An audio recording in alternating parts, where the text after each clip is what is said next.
Hi everyone, this is Renee from Meadowlark Mystic, and I am doing a video with the camera down today because I have a lot of things I wanted to show for my May wrap-up, and it's just too hard to hold everything up. So I hope this works out because I haven't done camera down in this space before, so my hands might be coming in and out to try to see if they're in the shot. So, sorry, I'm a little out of breath. So May has been really full and intense, especially in these last few weeks of May. So we moved, as some of you probably know, we moved, and that was a big deal. You know what, I'm gonna show this deck while I'm talking. So this is the Sacred Geometry Activations Oracle by Lon. And I've had this deck for a while, but I didn't really love the borders or the keywords on it. So what I did was I turned it into a square deck and I took off the keywords. I left one of the cards intact because I wanted to show you guys. So sometimes what I like to do is keep the keywords at the top to see if there are any that I want to remember and maybe use, because this is the intention of the author and the artist who did this deck, to have these keywords. So I do like to you know, honor that if I can and try to figure out where to put those. So I kept those. This is what the deck looks like. Well, first let me show you what it originally looked like. So the box is nice and it has a nice size book. So these are the backs. And this is what the card looks like, untrimmed. So I just went right up to the black square and cut everything off. And I'm going to obviously do that with this card. So the deck is now square, and I guess you can read it directionally, but for this deck it's, I don't know, it's not as, I don't know if it has glare for you. I apologize if it does. I really like this deck more now, and I'm finding way more intuition when I look at the sacred geometry of these cards with the borders trimmed and or actually completely cut off. You know, this is a card of, I think the keyword was integration, but for me it's a very magical card because it has the you know, the male and female elements coming together and the Star of David and all that. So this deck also has chakra cards, so this would be the heart. I really like it, actually, and I wanted to work with it more. This would be the root chakra, I think. And now I find in the throat that I am pulling it out more. So that is one of the projects that I did. I also wanted to mention that I moved to this area, and Dawn Michelle from Boho Tarot, she lives not too far away from here. So we have been meeting, and it's been so fun to be with somebody who loves tarot and oracle, who collects, you know, decks like I do, and she's got a great channel. I'll link it below. She does a lot of really high quality video deck reviews. She shares how she mods decks. She shares how she does junk journals, which is really a misnomer because they're beautiful art journals. I think repurposing books. She's just really creative, and she's super fun to hang out with because her mind is always going to the next project and the next way that she can share her love of tarot with people. And so that's been a really great blessing for me, moving near Dawn Michelle and being able to see her in person. I think I was inspired by her mod of the Good Tarot. She turned it into a square deck, and I love what she did with that. So I'm just going to set this aside. So that was one of the projects. Anyway, I can't remember what I was saying in the beginning. Anyway, it has been a very full month, and just recently, yesterday, I'm going to go through this deck too, because this has been a really important deck. This is Ascension to Paradise, but I call it the Bird Oracle. I've talked about it before. This material is from Japan. It's a really beautiful woven, you know, Japanese textiles are really amazing. It's a beautiful woven cotton, so it's quite heavy. And what I like about it is I use the salvage edge on the side because it's already trimmed, but it shows you all the different color dyes that they had to use in order to make this material. Anyway, so this is, I call it the Bird Oracle. I'm going to flip through it while I talk about what's been going on. I think I've done this before, but it just gives you something to look at. So we moved, and our eldest child stayed down in the area that we were before to finish high school. And that was difficult for everyone involved, but Una really made us so proud, and Una graduated on Thursday from high school, and we went down for that ceremony and that celebration, and it was really wonderful to witness that and to celebrate that. But then 2 days later, yesterday, on Saturday, we held the memorial service for my grandmother, who had passed away that Wednesday, or maybe the week previous. She was 96, so she had lived a very full life, and she was ready to go. She had said many times that she was ready to go, but you know, she fell, and she lingered for a little while. She wasn't in pain, which was a great relief, but she was in the hospital for a few days, and they knew she wouldn't be able to recover from her fall. So it was a coming together of my family to celebrate Una, our eldest child, but also to celebrate and mourn the passing of Una's great-grandmother, my grandmother. So it's just been a really full-on, the last 2 months, so much has been crammed into a small space of our life transition that it's been a bit overwhelming at times. But, you know, you just have to keep moving forward and keep finding new ways to create a sense of purpose and integration and a way of processing emotions. This deck is really good for that. This deck is a beautiful deck, and it is super uplifting. So I've been using this deck quite a bit with different readings that I have been doing. So I wanted to just share, like I said, share a bit of this and that with you. So I've gotten some really powerful readings with these 3 decks.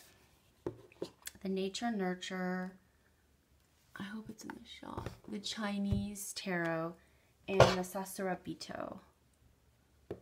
These three decks gave really powerful readings. Especially, I just did a reading right before we left to go down south and you know, go to the funeral and the graduation, and this card came up, which was just so on point and so wonderful with everything that was happening down there.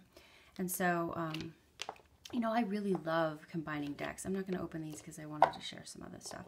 I really love combining decks, and these, I've talked about it before, these 2 decks, these 2, have very similar card stock. And so, I don't know, I think they're just kind of like partners. And then the Chinese deck, I just love it. I also, in that reading, used the inquiry cards, and I've talked about these before.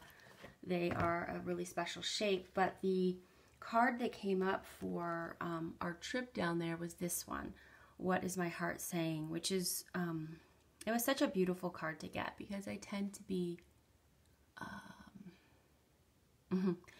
emotionally remote, I guess would be the best way of saying it, when I'm around my extended family and, you know, when emotions are really running high, which in this case, they were running high, both, you know, a lot of happiness and sadness. So it was a reminder to just stay focused and stay present in my body and aware of what I was feeling rather than just kind of shutting down. So this deck is really powerful in the things that come up with those seemingly really simple questions.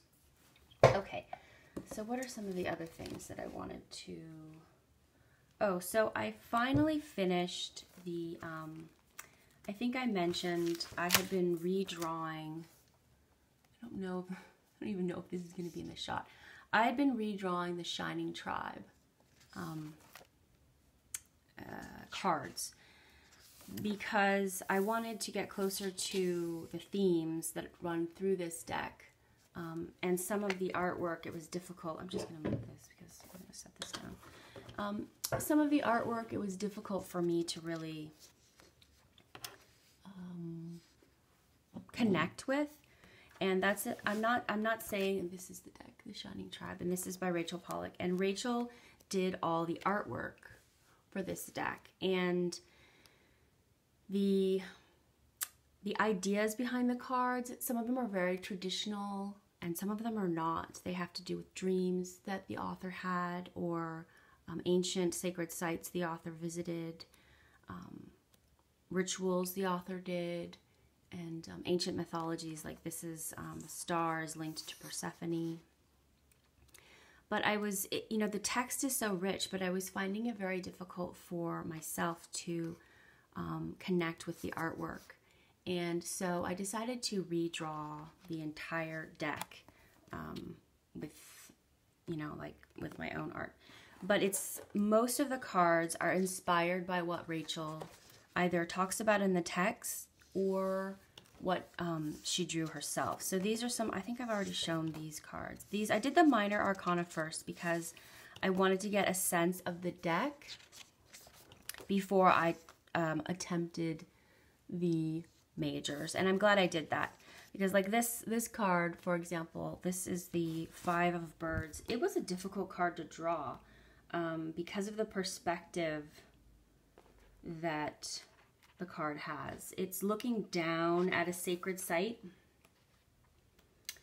So here is Rachel's and then mine.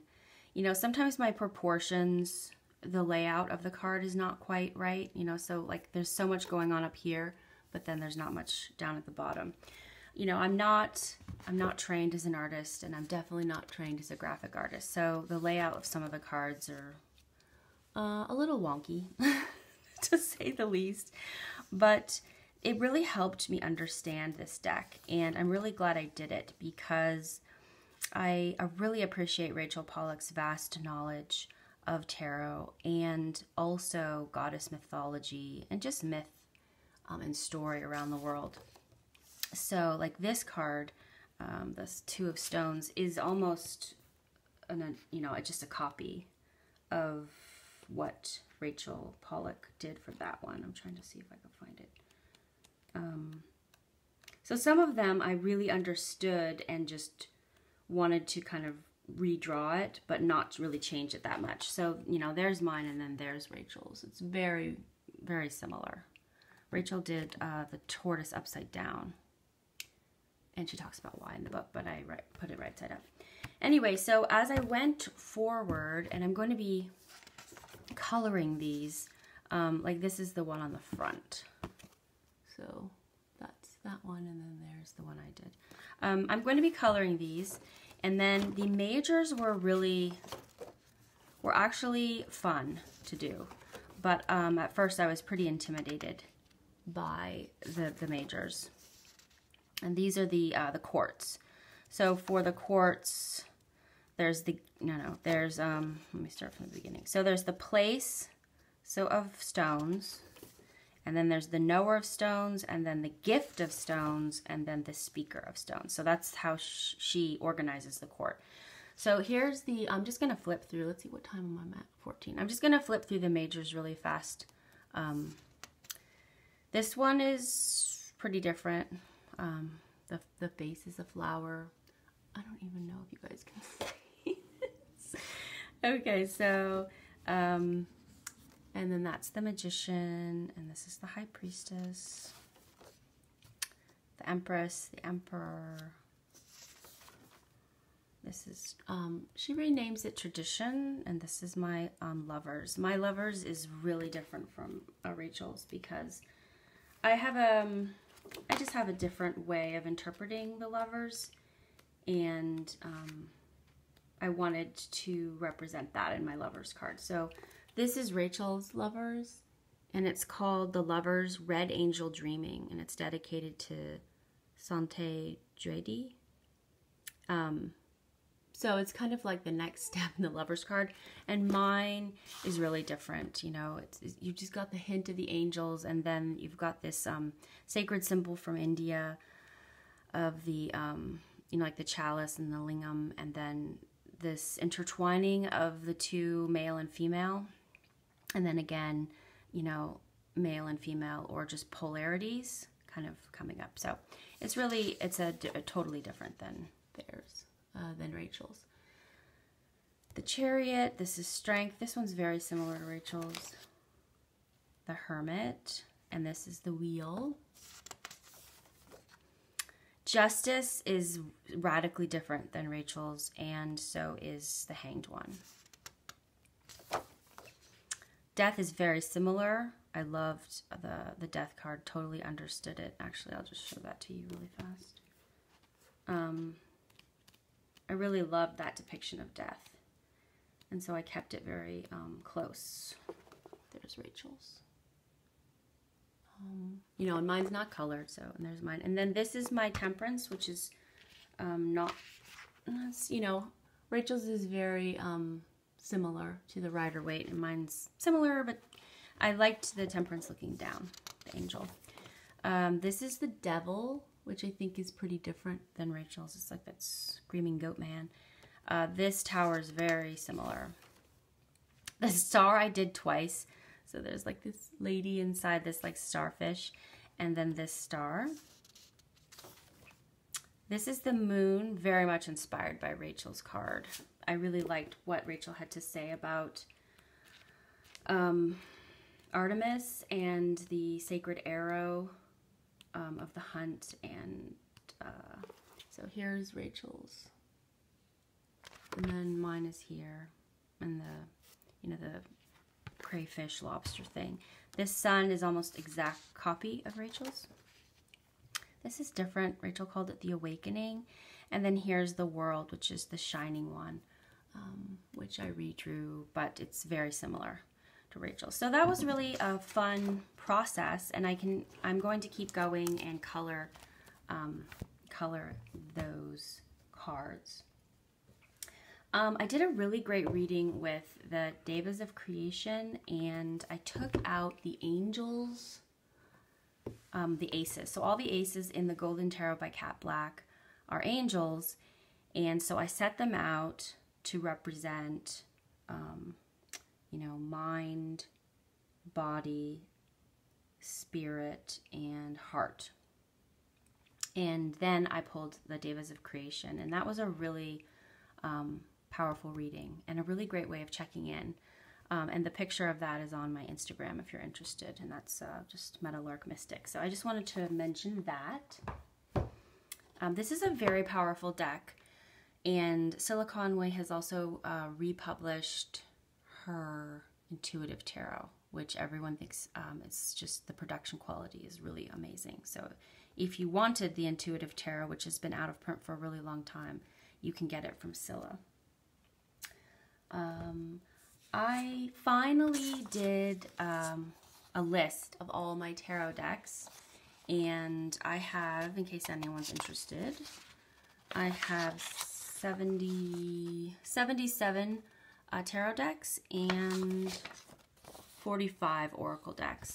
And as some of you may know, I'm on a depth year, which for me is, well, it was supposed to be no buy, but it's a low buy. So I'm just really trying to not add to my collection of tarot and oracle, and also I'm trying not to, you know, just buy in general. I did purchase a tarot deck when I went to Taipei for a family vacation. It was an out-of-print deck, and my husband bought it for me. But other than that, I don't think Well, and then on that trip, he also bought me one of the Wild Kuan Yin, the little pocket editions. Other than that, I haven't bought any new decks. And so it's been interesting going over my list and thinking to myself, well, if I wanted to, you know, when 2020 comes, if I want to add a deck to my collection, which one of these do I want to release? Because I'm not at full capacity, but my storage is finding its limits, and I don't really want to go beyond that. So it's been interesting because these decks are kind of like friends, and having to move one friend out to invite another friend is kind of intense. So I thought that was an interesting revelation. While we've been living here in Portland, we've been able to bike, and last weekend there was an art walk, and there was simultaneously this 7-mile bike route in the city, and they shut down the road to automobiles. And so that was really fun. And so my family and I combined it, and we rode our bikes around to different homes that have art. And one of the artists that we really loved was this gentleman, Jim Simmons. And he does acrylic, I think they might be oil. Actually, he says it on here. Yeah, it's oil. He does landscapes. And he does them, I think it's called plein air. So like out in, he's actually out in the landscape. And I just fell in love with his art. This is like for a gallery, but I just fell in love with his art, the way he captures light. And here's another one of his. So we plan on buying one of his prints and putting it in the living room. So I just wanted to share that with you. We find living in this city, we can, you know, do so many fun activities like that. And so it's been really good. I finished reading Robert Bly's The Sibling Society. It really talks about how we've lost the ability to move away from kind of adolescence and embrace what it means to be an adult. And one of the reasons that we've done that is because of the dissolution of the family unit. And I don't think it's necessarily casting blame on any one particular group of people, because I think that American culture as a whole has been embracing the sibling society, you know, always wanting to stay young, focusing a lot of the energy on youth and not valuing the progression that adulthood should or used to hold, which would be like wisdom and also rites of passage, myth, and story from the past that are no longer being carried forward. And what that means as a society, we lose a depth and a range of why we are here as human beings and how we fit into the larger scope. As an adolescent, that's a question that you grapple with, and many young people are not finding answers that are fulfilling. And if the entire society is focusing on this stretch of human development, where you're feeling very overwhelmed, you've got a lot of emotions all over the place, you're feeling hopeful, you're feeling desperate, and if you don't find a way out, and sometimes I feel like American culture has not found a way out, and so we just keep circling these adolescent questions, never coming to any kind of conclusion that feels good, that feels complete, or at least embraces a wisdom and a path of fulfillment, it starts to break down, and you see that in severe mental health issues. And so this, I don't agree with, you know, everything he writes. I think that there's a lot missing from this book. It was written in 1996, so it's, you know, it's dated and old now, but rereading it as a much older person really brought a lot of wisdom to me about why things are the way they are. So That was the Sibling Society. And I wanted to share this. It was my grandmother's favorite, one of her favorite books, and it's called 101 Famous Poems with a prose supplement. So it was published in 1929. And I see. So I just realized, so Malloy, I don't know if this is in the shot. So Malloy Holland was my grandfather, and he passed away several decades ago, and he was her husband. And then she must have written, I love this book. And over here in tape, it says Bonnie H.